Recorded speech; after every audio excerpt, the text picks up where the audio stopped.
बहुत ही subtle look के साथ हम ऐश ग्रीन कलर को किस तरह से अचीव करेंगे, जैसा कि बेबी लाइट्स का लुक है। मेरी इस क्लाइंट की डिमांड थी कि उन्हें बहुत ही बारीक बारीक लाइंस चाहिए थी, बिल्कुल भी मोटे मोटे पैचेस नहीं चाहिए थे, जो बिल्कुल ही ब्लेंडेड हो। आप लोग रिजल्ट देख लो। अब इसको हमने किस तरह से अचीव किया था वो सब हम आगे सीखते हैं। ये मेरी क्लाइंट का बाल है। इनके बालों का लेवल ऑलमोस्ट 5 लेवल था, 4 और 5 के बीच का था। तो हमने कट डाउन के लिए 30 वॉल्यूम लिया था, क्योंकि इन्होंने 3-4 दिन पहले एक्सटेंसो करवाया था मेरे पास। अगर इनका बाल एक्सटेंसो वाला नहीं होता और सिर्फ 4 या 5 लेवल का होता तो मैं 40 वॉल्यूम भी ले सकती थी, बट ऑलरेडी ट्रीटेड हेयर था और हमें सेफ साइड जाना था, इसीलिए मैंने 30 वॉल्यूम उठाया था।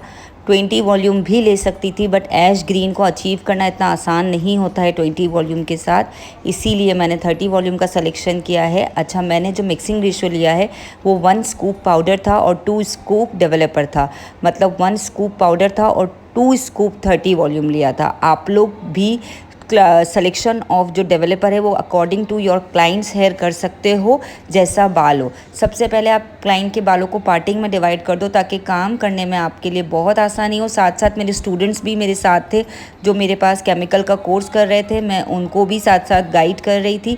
सबसे पहले मैंने एक नीचे से स्लाइस ले लिया था। अब इसी स्लाइस में से मैं बिल्कुल बारीक बारीक सी वीविंग निकालूंगी। अच्छा, वीविंग निकालने के लिए मैं अपने स्टूडेंट को बता रही हूँ कि जब भी हम वीविंग निकालते हैं ना, हम कभी भी नीचे वाली साइड से नहीं निकालते हैं, हम हमेशा रूट्स के पास से निकालते हैं। अगर आप बिगनर है तो आपको बहुत पास से निकालना चाहिए, वरना जब आप वीविंग अलग करोगे ना बालों से, तो आपके सारे बाल बिखर जाएंगे और फिनिशिंग बिल्कुल भी नहीं आएगी। एटलीस्ट 1 से 1.5 इंच का गैप होना चाहिए। ऐसा नहीं आप स्लाइस लो और बिल्कुल नीचे से पकड़ के बालों की वीविंग को अलग करो, तो आपके काम में फिनिशिंग नहीं आती है। तो हमेशा वीविंग आप 1 इंच को छोड़कर ही निकालो, और आप थोड़े एक्सपर्ट हो जाओ तो 1.5 इंच भी ले सकते हो। अच्छी तरह से प्रोडक्ट को अप्लाई करोगे, प्रोडक्ट की क्वांटिटी हमेशा अच्छी लोगे, बिल्कुल भी कंजूसी के साथ आपको काम नहीं करना है। एप्लीकेशन और मिक्सिंग रेशियो अगर सही होता है ना, तो आपका काम हमेशा अच्छा होता है। अच्छा, अब मैंने क्या किया, पहली वाली स्लाइस से वीविंग ले ली, फिर दूसरी वाली स्लाइस को मैंने एज इट इज़ छोड़ दिया। अब तीसरी स्लाइस लेकर मैं अगेन इसके अंदर से भी वीविंग निकालूंगी। अच्छा, ऐसा मैं इसलिए कर रही हूँ क्योंकि इनको बहुत सटल और सॉफ्ट लुक चाहिए था। अगर कोई आके मुझे कहता मुझे ज़्यादा चाहिए, तो मैं हर स्लाइस से वीविंग निकालती, ठीक है। और कोई मुझसे आके ये कहता कि उसे मोटे मोटे पैच चाहिए, तो मैं अपनी वीविंग के साइज़ को थोड़ा बड़ा कर देती और क्वांटिटी को कम कर देती। समझ आया? इस तरह की वीडियोस आगे भी आपको देखने को मिलेगी, तो आप लोग कनेक्टेड रहो, इंशाल्लाह बहुत कुछ लर्न करने मिलता रहेगा। फॉइल के पेपर की अगर कटिंग प्रोफेशनली हम किस तरह से करते हैं बहुत आसानी के साथ, अगर आप देखना चाहते हो तो मेरा एक न्यू चैनल है ग्रो अप, जहाँ पर मैं बहुत छोटी छोटी चीज़ें सिखा रही हूँ अकॉर्डिंग टू ब्यूटिशियन कोर्स, तो आप लोग उसको भी ज्वाइन कर सकते हो।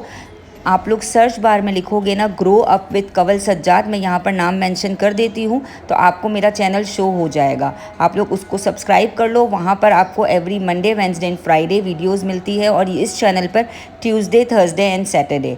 अच्छा, अगेन मैंने एक और स्लाइस लिया, अब इसको मैं छोड़ दूँगी और फिर एक और स्लाइस लेकर मैं वीविंग निकालूंगी। सेम ऊपर तक मैं इसी तरह से कंटिन्यू करूँगी, हमारे ऊपर फॉरहेड तक, ठीक है। ये देखिए, इसको भी मैं इसी तरह से ले रही हूँ और सेम इसी तरह से मैं लेकर अब पतली पतली सी वीविंग निकालूंगी।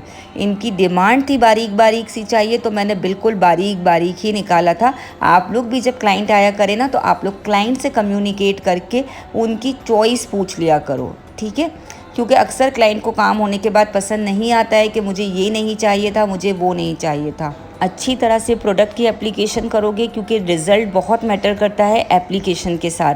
अगर एप्लीकेशन कहीं पर रह जाएगी ना, तो रिज़ल्ट भी पैची पैची आएगा। तो आप लोग एप्लीकेशन बहुत अच्छे से क्या करो, ताकि आपको रिज़ल्ट एक बार में ही 100% मिल जाए। अच्छा, अब ये मेरी स्टूडेंट वीविंग निकाल रही है, क्योंकि वो मेरे साथ ही थी और वो सीख भी रही थी मेरे पास, और इत्तेफाक की बात है ये उनकी मॉडल ही थी जिस पर मैं काम कर रही थी। मैंने क्लाइंट बोल दिया, बट ये उनकी मॉडल ही थी, मैं उनको सिखा भी रही थी और वो मेरे साथ साथ काम कर रही थी। और उन्होंने फ़र्स्ट अटैम्प्ट में ही इतनी अच्छी वीविंग निकाली थी, मज़ा आ गया था सिखाने में।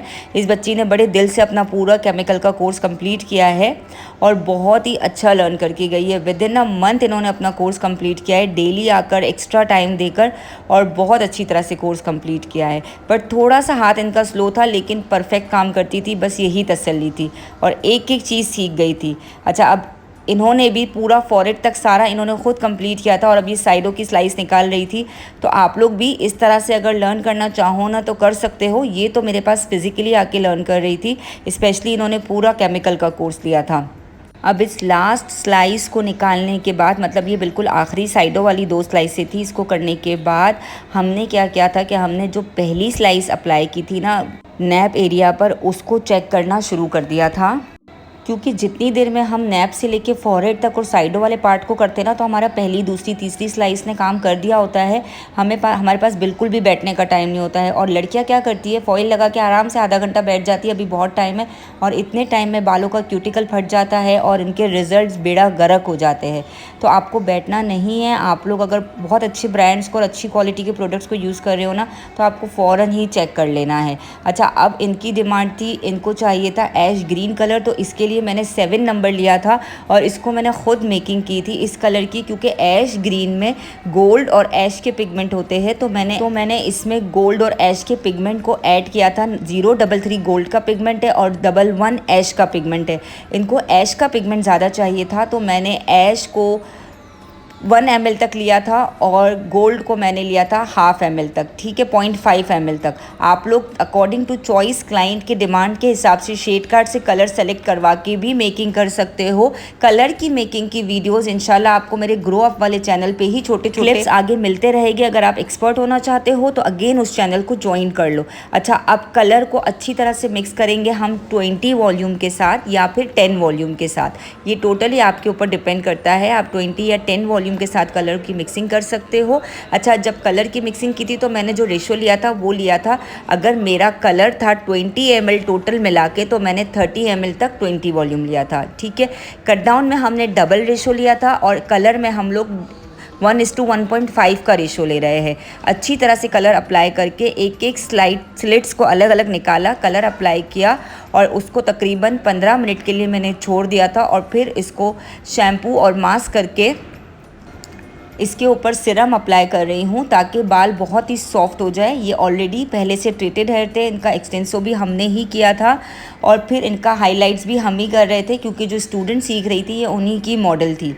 और अच्छी तरह से अब ड्राई करने के बाद मैं आपको रिज़ल्ट दिखाऊंगी। अगर आप लोग को वीडियो अच्छी लगी है और आप लोग इसी तरह की मिक्सिंग कलर्स के साथ वीडियोस देखना चाहते हो तो मुझे कमेंट में ज़रूर बताओ। मैं आप लोग के लिए और भी वीडियोस बनाऊंगी इंशाल्लाह, और रिज़ल्ट का ज़रूर बताना। और आज की वीडियो का सवाल ये है कि मैंने किन शेड्स को मिक्स करके ये कलर बनाया था। शेड नंबर भी लिखना है और मिक्सिंग जो पिगमेंट्स किए थे उसके नंबर भी लिखने हैं। और मेरे दूसरे चैनल को भी आप लोग सब्सक्राइब कर लो, वहाँ भी आप लोग को बहुत कुछ लर्न करने को मिलेगा। हमारी मॉडल या क्लाइंट, आप जो भी बोल लो, वो तो बड़ी खुश थी अपने कलर से, अपने रिज़ल्ट से, एक्सटेंसो के रिज़ल्ट से भी, अपने कलर के रिज़ल्ट से भी। आप लोग ज़रूर कमेंट में बताइएगा कि आप लोग को कैसा लगा। अल्लाह हाफ़िज़।